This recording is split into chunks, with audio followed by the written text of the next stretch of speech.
Kaduna State Governor Uba Sani says poverty and economic exclusion are the architects of insecurity in northern Nigeria, warning that unless they are addressed holistically, the region will continue to face unrest.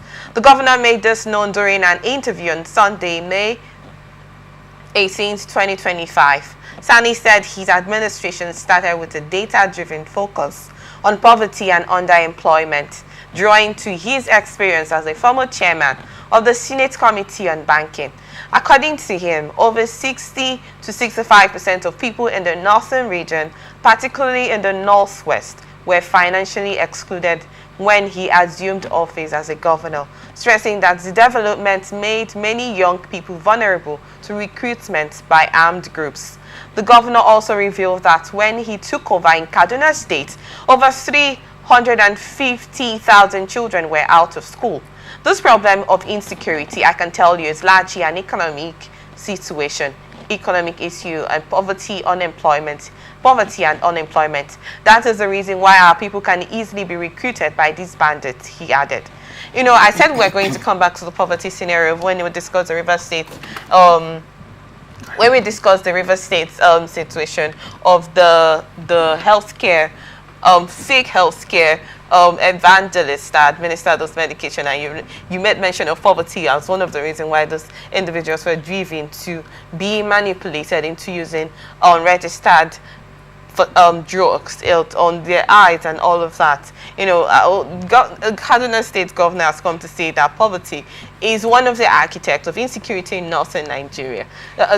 Do you agree with that? No, and yes. So why did you say poverty was the reason why most of those individuals were victims of the fake healthcare products? Why I said that was because, you know, where the evangelist or the group went to cite their medical outreach in Port Harcourt, that particular zone is known as temporary structure place.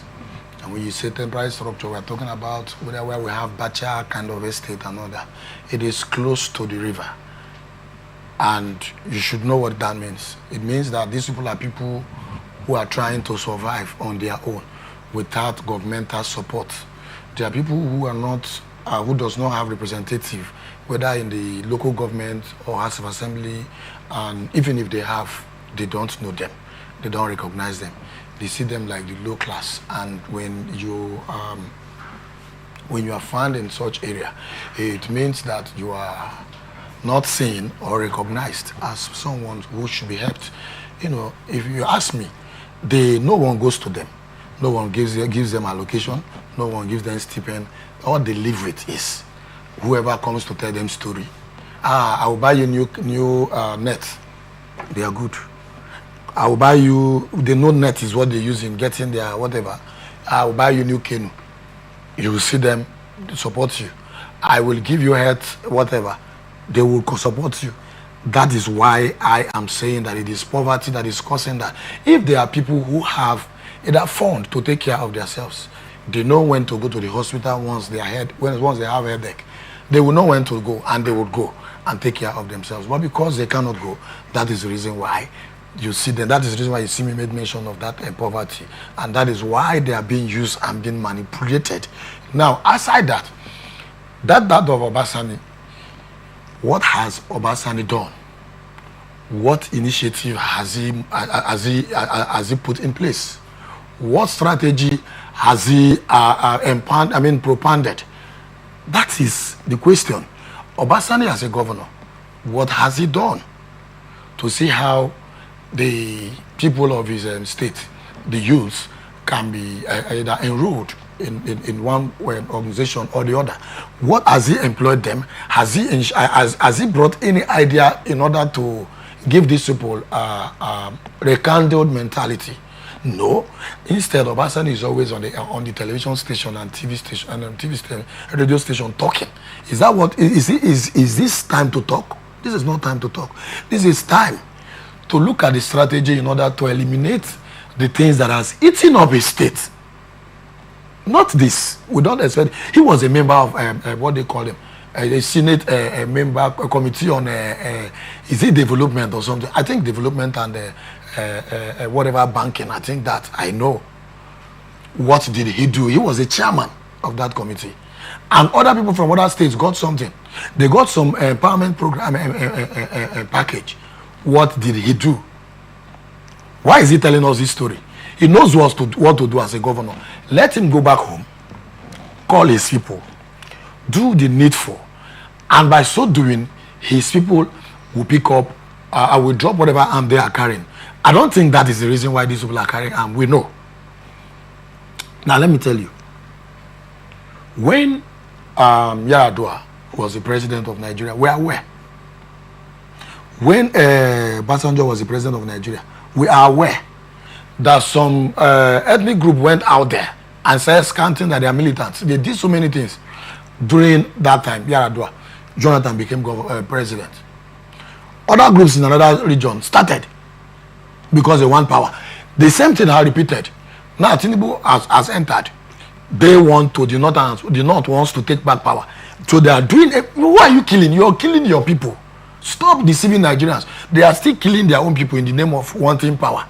Are they killing people from this part? No. Now, I told you one thing the other day. I told you that these politicians does not care about our life because they are making money from this business. They should stop deceiving us and wanting to cover up things with languages in the sense that when they want to have something to say whenever they are being called upon. You know, they should stop deceiving Nigerians and tell Nigerians the truth. Uba Sani should go back home and employ his people, get them engaged, and you will see that the people will know what to do. So you do not think that since that's okay, what you're saying in a sense is instead of making statements over an obvious situation, you do not agree that poverty is the architect of the insecurity. Of course, it is part of it. Okay, it's part of it. But aside making statements over this situation, he needs to take steps on how to reduce the insecurity by empowering most of the youth that are also into this. Even if he does not take salary for himself, he should be part of the sacrifice. That is why he's been elected as the governor of that state. Okay. And again, Uba Sani should stop telling Nigerians this. You see, something happened, was it 2 weeks, last week, where the Boko Haram, the bandits had to take over a military base. How? Where?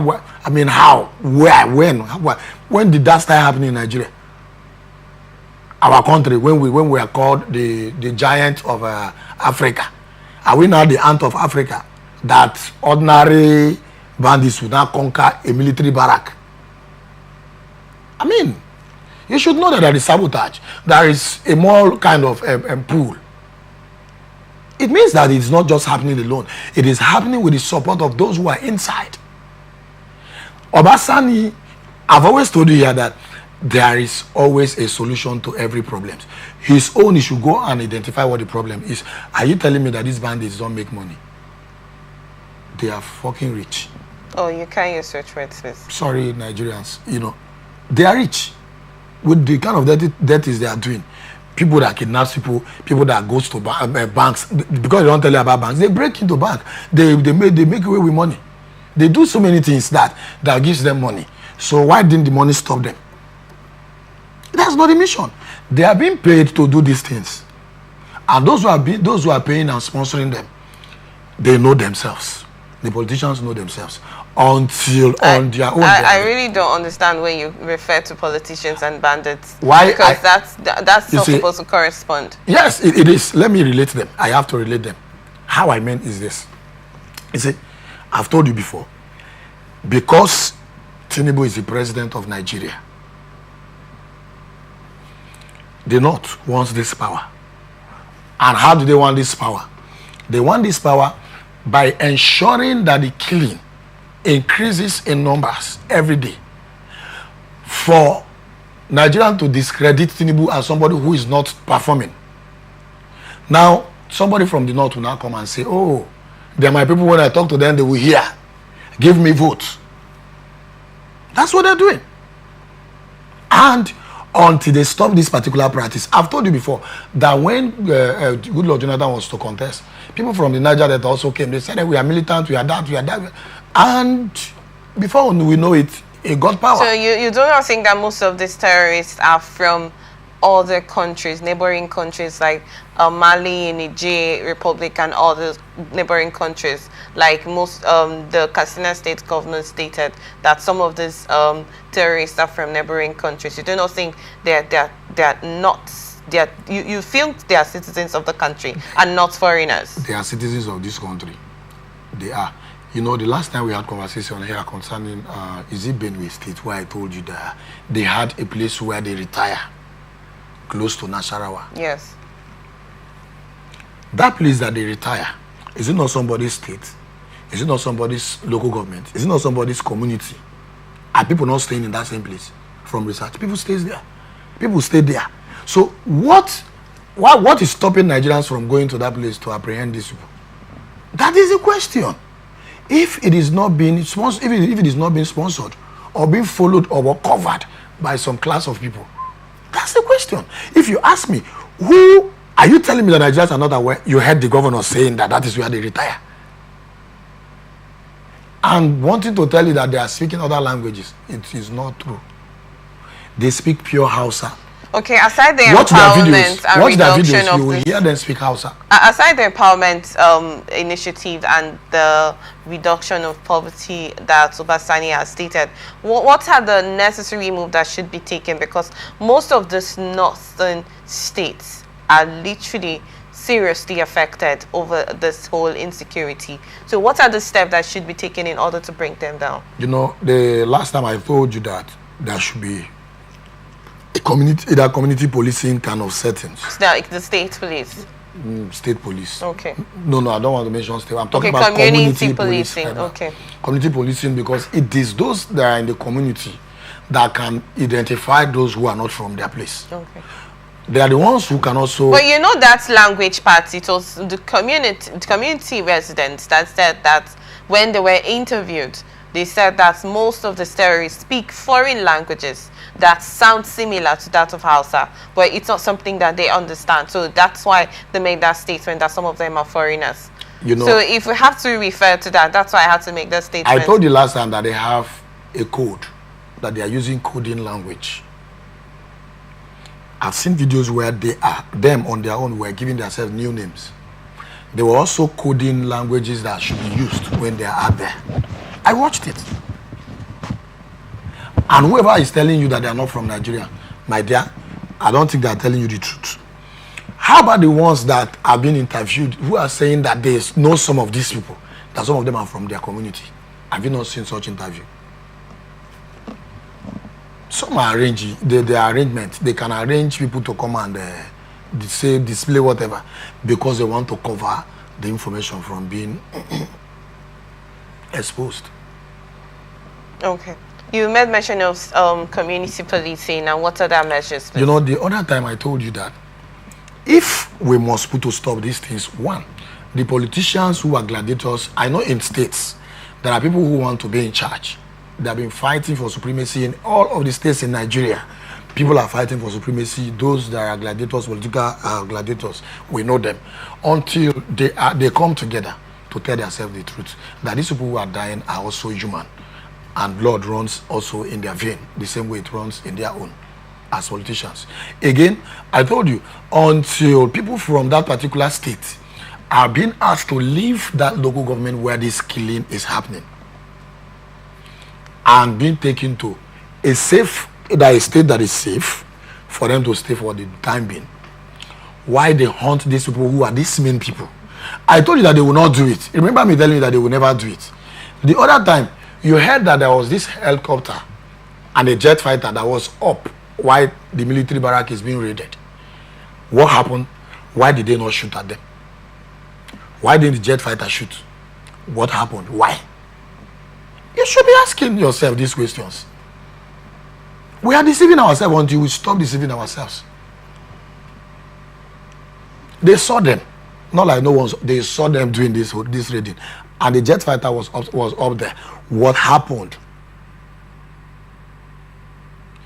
If they kill them, you will say they are killing citizens. Hey, they are killing innocent citizens. But you know, these people that are killing citizens, the bandits are killing citizens, and you are not complaining, you are not doing anything. You are not doing anything about it. And when the Air Force strikes, you say they are killing innocent citizens. And when the military kills, you say they went to a community, innocent community, and raided the community. How do we solve the problem? We know the truth. Just the Nigerians does not want to tell us, do we know the truth? When we are ready to kill, to stop this nonsense, we will stop it. Okay. We are not yet ready. All right.